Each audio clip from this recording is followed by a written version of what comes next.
દર્પણ ન્યૂઝમાં આપનું હાર્દિક સ્વાગત છે। આપ જોઈ રહ્યા છો ખુશાલી દર્પણ ન્યૂઝ। હવે જોઈએ વિગતવાર સમાચાર। ગુજરાત સરકારની ખેડૂતો માટેની મહત્વપૂર્ણ યોજનાનું જામનગર જિલ્લામાં લોકાર્પણ કરતા સાંસદ સભ્ય શ્રી પૂનમબેન માડમ। સૂર્ય શક્તિ કિસાન યોજનાના જગતના તાત માટે નવી યોજના સંચાર કરશે પૂનમબેન માડમ। જામનગર ગુજરાત સરકારની ખેડૂતો માટે મહત્વપૂર્ણ યોજનાનું જામનગર જિલ્લાના સાંસદ સભ્ય શ્રી પૂનમબેન માડમ વરદ હસ્તે લોકાર્પણ કરવામાં આવ્યું હતું।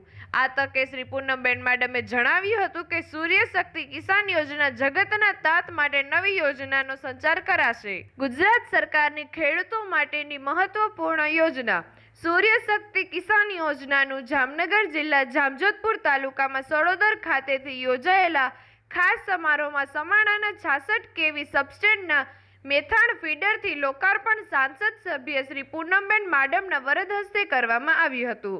ત્યારે ગ્રામ્ય વિસ્તાર માટે એક ઉત્સાહ સંચાર સમાન વાતાવરણ બની રહ્યું હતું અને કુમારિકાઓએ સાંસદ સભ્ય શ્રી પૂનમબેન માડમનું કુમકુમ તિલક કરી મંગળમય વાતાવરણમાં હોશભેર સ્વાગત કર્યું હતું। કેશુબાપાના નિધનથી સમગ્ર સૌરાષ્ટ્રના નાગરિકો માટે અને ભારતીય જનતા પાર્ટીના કાર્યકર્તાઓ માટે કોઈ દિવસ ના ભરી શકાય એવી મોટી એક ખોટ બધા જ કાર્યકર્તાઓને અને ભારતીય જનતા પાર્ટી પરિવારને ખાસ કરીને પડી છે। આપણે સૌ જાણીએ છીએ મુજબ જનસંઘથી લઈ અને ભારતીય જનતા પાર્ટી સુધી કેશુબાપાએ પાર્ટીને મજબૂત કરવાની વાત, પાર્ટીમાં એક એક કાર્યકર્તાઓને સંગઠનાત્મક દ્રષ્ટિથી મુખ્યમંત્રી તરીકે પણ વધુ ને વધુ ખેડૂત હિતના કાર્યો કેવી રીતે થાય, ગ્રામીણ વિસ્તારમાં વધુ પ્રગતિ કેવી રીતે મળે એનો પાયો કદાચ ગુજરાતમાં કોઈ નાખ્યો હોય તો કેશુબાપાએ નાખ્યો હતો। એટલે ખાસ કરી અને ગુજરાતના નાગરિકો, ખેડૂતો અને ભારતીય જનતા પાર્ટીના કાર્યકર્તાઓને કોઈ દિવસ ના પૂરી શકાય એવી ખોટ બાપાના નિધનથી પડી છે।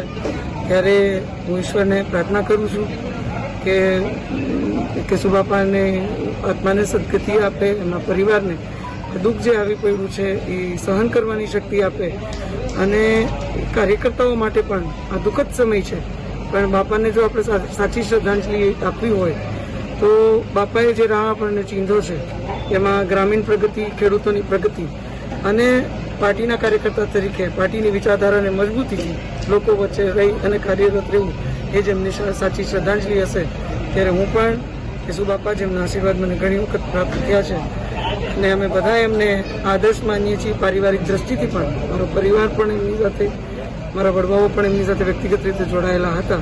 ત્યારે બાપાને હૃદયપૂર્વકની શ્રદ્ધાંજલિ પાઠવું છું।